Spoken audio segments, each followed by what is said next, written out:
as Michigan was one of the first and still is one of the few states to report its coronavirus test results and deaths out by racial and ethnic lines, it became clear that there is clearly a difference and a disparity about how this is impacting people of color and Black people in particular.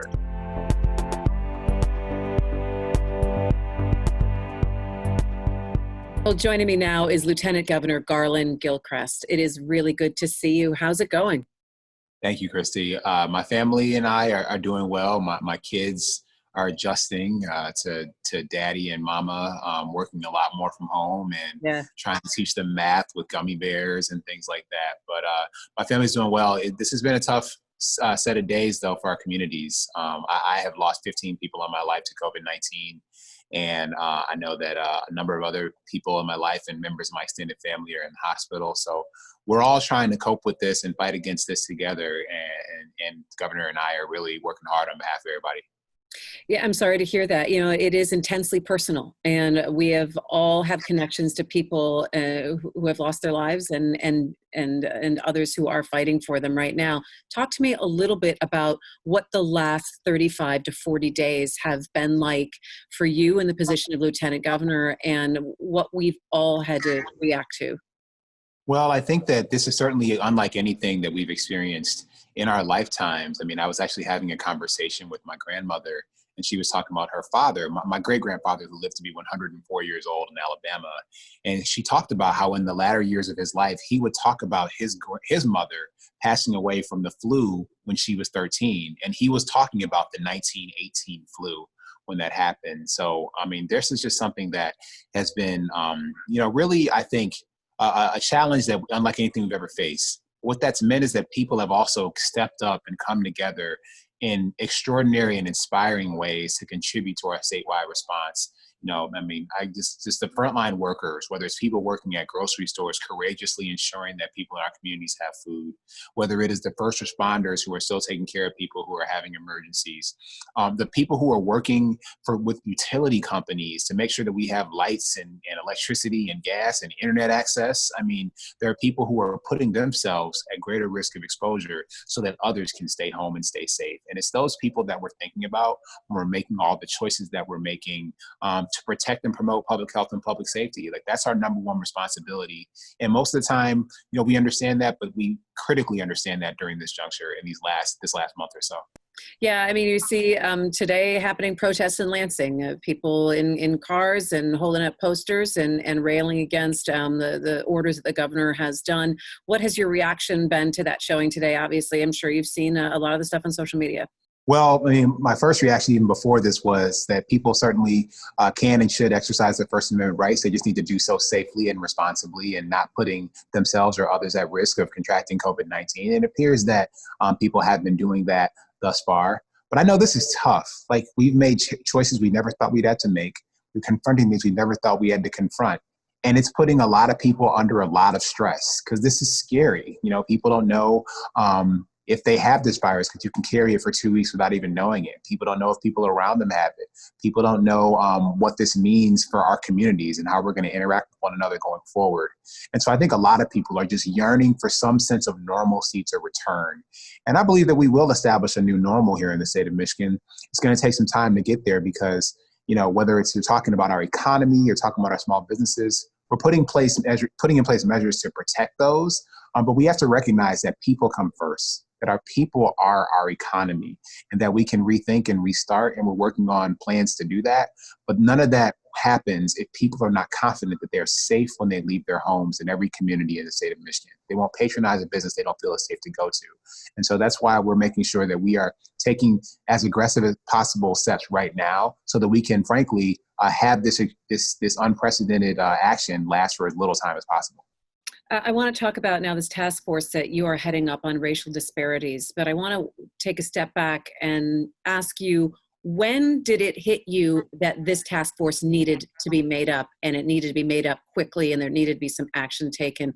What was the last trigger point that you said, all right, this is what we need to do? Well, so in the context of the pandemic, I mean, even before that, we know that there have been negative health outcomes have been happening in ways that make racial disparities very clear in our communities across the state and across the country for generations, unfortunately. And our administration has tried to be responsive to that through our Healthy Moms, Healthy Babies initiative, our poverty task force, and things like that. But as Michigan was one of the first and still is one of the few states to report its coronavirus test results and deaths out by racial and ethnic lines, it became clear that there is clearly a difference and a disparity about how this is impacting people of color and Black people in particular. So we saw that while Black people make up 14% of the population of the state of Michigan, we've accounted for 40% of the people who have died. So it was in seeing that trend and seeing that that trend has sustained itself over a set of days, we knew that we needed to act and act quickly. And Michigan, frankly, is a national leader here. There's only one other state that has established a group that is looking at this problem specifically. And we're pulling together experts from all different expertise and walks of life, whether it is epidemiologists and infectious disease experts, experts on medical bias, but also people who are representing the faith community and the labor community, because a lot of those frontline jobs that I spoke to earlier are union jobs that are disproportionately held by people of color. But there are interventions that we can put on the ground and in the street right now to keep those people more safe, to keep people safe who are relying on public transportation even in the midst of this crisis, to make sure that people have access to testing. And actually the task force has already taken action to work with Chief Medical Executive Dr. Jonae Caldoun to expand access to testing greatly, which will allow us to better have our arms around community spread, in particular in communities of color like the city of Detroit. So we're taking action immediately, which I think is unique. Most task forces, they do their work and then they develop a report. We're taking action on an ongoing basis, already starting on Monday, and we're going to be releasing, announcing our actions that we're taking on at least a weekly basis to make sure that we can intervene as quickly as possible, because every day is another set of lives that could be lost that we can prevent. So tell me exactly who is on the task force. There's going to be 15 to 20 members? Yeah, so it's a little over 20 people, and we tried to, again, reach from a cross-section of the community. So on the medical and public health side, we have folks like Dr. Audrey Gregory, who is the head of the Detroit Medical Center, Dean Roush from the Michigan State School of Nursing. Again, we have epidemiologists from inside and outside of state government and infectious disease experts. We have faith leaders, our Reverend Solomon Kenlock.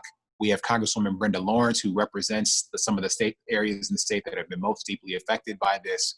We have Ray Curry representing the labor movement. He's with UAW, again, because so many people who have union jobs are deeply impacted by this directly.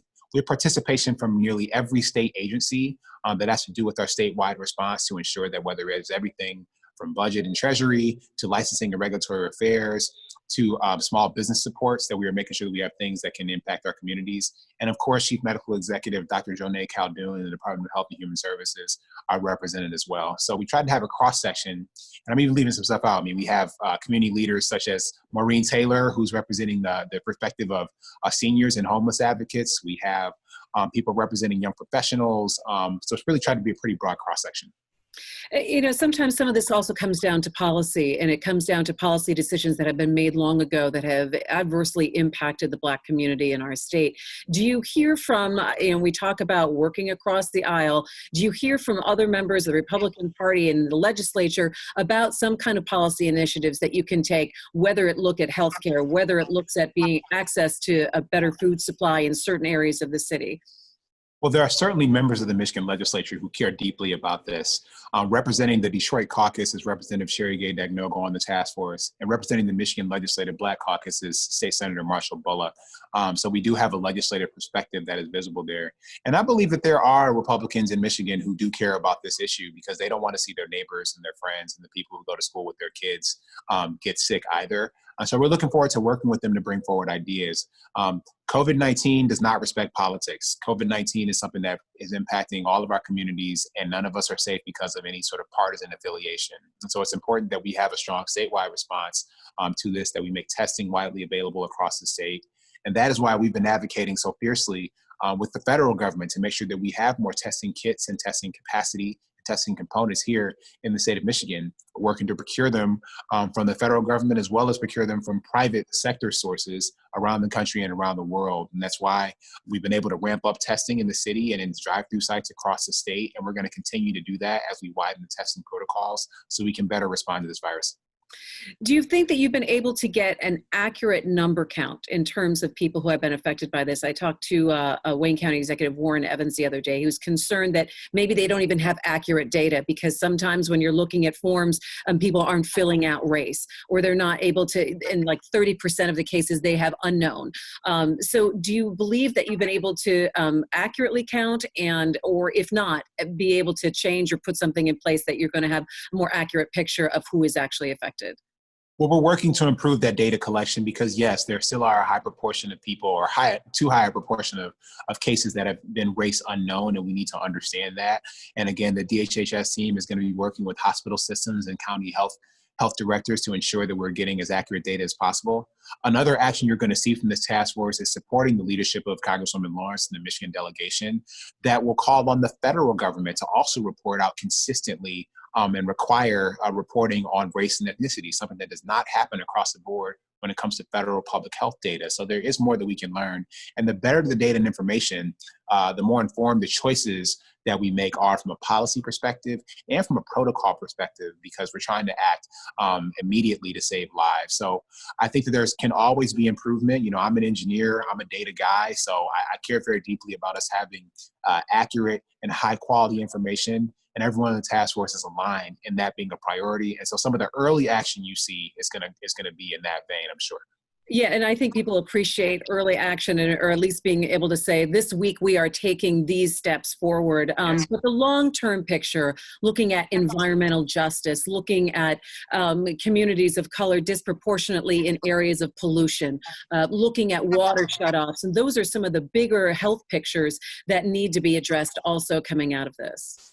Absolutely. I mean, COVID-19 has proven to be deadly for people who have particular sets of either underlying conditions or environmental factors that are contributing to poor health beginnings and outcomes, frankly. And so when we're looking at those social determinants of health, those are also contributors that we want to wrap our arms around in the longer term.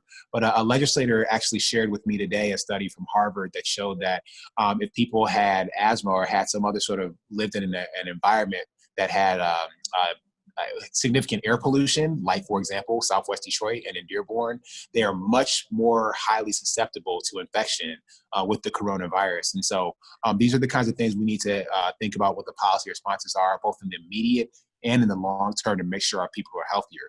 But we have seen that COVID-19 tends to impact people more deeply when they have asthma, or when they have diabetes, or when they have high blood pressure.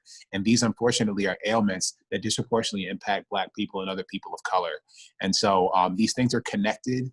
And we believe that if we can design interventions in the short term, they will inform interventions that we can make in the longer term to address these racial disparities. Who else are you looking at across the country that you would pick up the phone and say, hey, I want to see what they're doing in their state or in their region, and talk to them about it?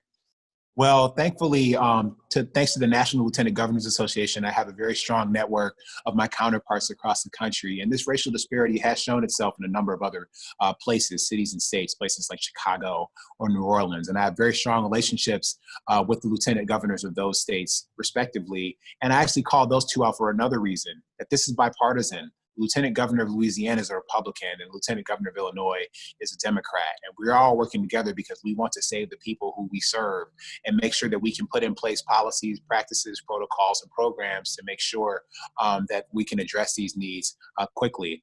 But I think also people are going to look to Michigan's leadership. Again, this sort of task force looking at this in real time only exists in one other state, and that's New York. We believe that things that we learn will be exportable to other places so we can save lives in Michigan and around the country. You have kids, I have kids. I think a lot about how this generation of children will be forever changed by what they're experiencing right now and by what we're going through. What do you hope for this next generation of kids living through something like this? How do you hope that they will be changed? Well, you know, two things. This is hitting kids in a real way. I have twin 6-year-olds, and my 6-year-old daughter came to my wife about a week ago and asked if we were still going to have Christmas. So kids are thinking about this in a real and deep way, and we need to make sure we're having age-appropriate conversations with our children about what's happening, because they have questions and they're stressed out. They're home from school and they don't really understand why, and we need to talk with them about this. So I would say a couple of things. One, making sure that we have empathy for everyone in this time. This is unprecedented. People who are able to be home and work from home are doing it in a way they never would have imagined before. Educators are learning how to facilitate learning at a distance. And, one of the things that I'm working on is making sure that children across the state have access to the internet and access to internet-enabled devices so they can still learn things. And that access is very stratified based on urban versus rural divides as well as socioeconomic divides. So working to make sure the state can help with that. But ultimately, I believe that the irony of all of this social distancing is that it actually reveals how connected we actually are. It reveals how reliant we are upon one another. It reveals that the individual choices we make and the actions that we take impact our community's collective well-being. And so I think on the other side of this, we are actually going to hug one another a little tighter. We're going to check in on one another more often and a little bit more substantively. We're going to look out for one another. We're going to make sure our people are okay. And I think that will lead to a better connected community. And I think that is a beautiful thing. That will be the beautiful sunshine to emerge from this dark night that we are going through right now. But we will get through it by working together, by being empathetic with one another, and by focusing on the solutions that we can make happen. And so I'm optimistic because the people of Michigan are resilient. The people of my city of Detroit are tough and strong, and we can get through anything, and we're going to get through this too. We're going to remember those in our lives who we've lost, and we're going to honor them by being better connected as a community. Yeah, I think the empathy is a very important thing. Lieutenant Governor Garlin Gilchrist, it's good to see you. I hope your extended family continues to recover and be well. Thank you very much. You be well too, and everyone, please stay safe. You can find more at onedetroitpbs.org or subscribe to our social media channels and sign up for our One Detroit newsletter.